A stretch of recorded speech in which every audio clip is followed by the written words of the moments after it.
देखिए, nomination file करा था, आज हम इकट्ठे थे और अब ये समझो कि आज के दिन रानिया और डबवाली दोनों सीटें हमारी क्लियर हो रही हैं।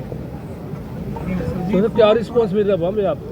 बहुत बढ़िया, जनता का समर्थन है। जनता का हौसला इतना बड़ा था कि हमने आज नॉमिनेशन भरा। हमें पूरी उम्मीद है कि बिल्कुल दोनों सीटें बहुत बड़े मार्जिन से जीतेंगे। रणजीत सिंह चौटाला और दिग्विजय साथ होना ये कितने बड़े बात और क्या मायने रखेंगे? देखिए, मैं आपको एक मोटी सी बात बताता हूँ कि अगर आप एक दिन में 2 गांव विजिट करें और आपका 1000 वोट बढ़ जाए तो बार चर्चा ये होता है कि बहुत बड़ा, तो 2000 वोट बढ़ गए। जब हम दोनों एक दूसरे का समर्थन कर गए, 10-10 हज़ार वोट एकदम बढ़ गए, तो इससे बड़ा तो कोई किसी को बूस्ट मिल ही नहीं सकता।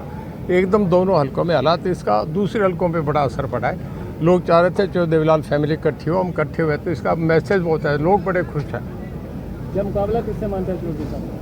देखिए, मेरा अपना मानना है कि बहुत आगे तेजी से जा रहा, तो दूसरे 2 नंबर वाले देखेंगे कहाँ से, पीछे मुड़ मुड़ के देखेंगे कोई कौन आएगा 2 नंबर। पब्लिक के लिए क्या कहीं एक संशय की स्थिति नहीं है कि जिसमें जेजेपी और आप इकट्ठे होकर के आ रहे हैं, या कैसे? मुझे कल से हज़ारों फ़ोन है, वो कहते हैं बहुत कुछ है, बोले ये बहुत बढ़िया काम हो गया, ये तो पहले हो जाना चाहिए। तो ये लोगों का आम रिएक्शन है। दिग्विजय जी, आपका रिस्पॉन्स चाहिए इसके ऊपर? जननायक जनता पार्टी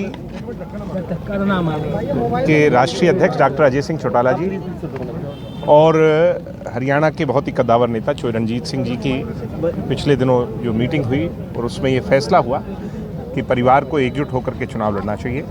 रणजीत सिंह जी प्रत्याशी के तौर पर, निर्दलीय प्रत्याशी के तौर पर चोई साहब जो है वो रानिया से चुनाव लड़ेंगे। मैं स्वयं डबवाली से चुनाव लड़ूंगा और दोनों सीटें मिलजुल करके, क्योंकि बॉर्डरिंग एरिया है, लगभग 30 से 35 किलोमीटर का बॉर्डर हम दोनों शेयर करते हैं दोनों सीटों पर। और जो रणजीत सिंह जी रोडी से चुनाव लड़ते रहे हैं, जो मेरी सीट का आज आधा हिस्सा है, बहुत ज़्यादा फ़ायदा इनके समर्थन का मुझे आशीर्वाद स्वरूप मिलेगा और मेरी जीत निश्चित से सुनिश्चित करने का काम चोई साहब ने किया है। जेजेपी के प्रत्येक कार्यकर्ता दिल से, मन से, तन से, धन से, हर तरीके से रणजीत सिंह जी के साथ कदम ताल मिला करके इनकी जीत को अपार जीत में तब्दील करें। INLD और हलोका का भी आज गठबंधन हुआ है, किस तरह से देख रहे हैं? हाँ, हुआ है। ये तो आप लोग आज कह रहे हैं, मेरे को तो बहुत पहले से ही पता था। मैं मीडिया को कह रहा था कि ये तो तय हो गया है। दिल्ली के अंदर भारतीय जनता पार्टी के शीर्ष नेतृत्व ने तय कर दिया है।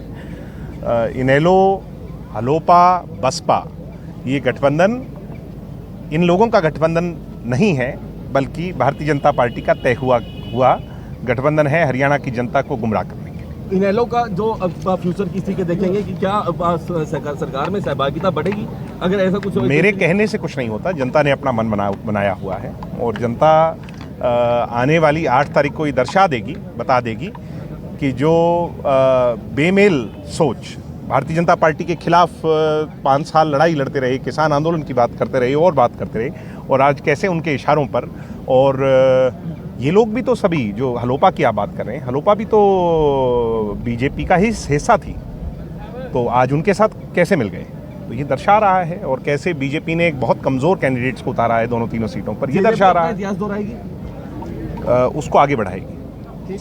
शुक्रिया।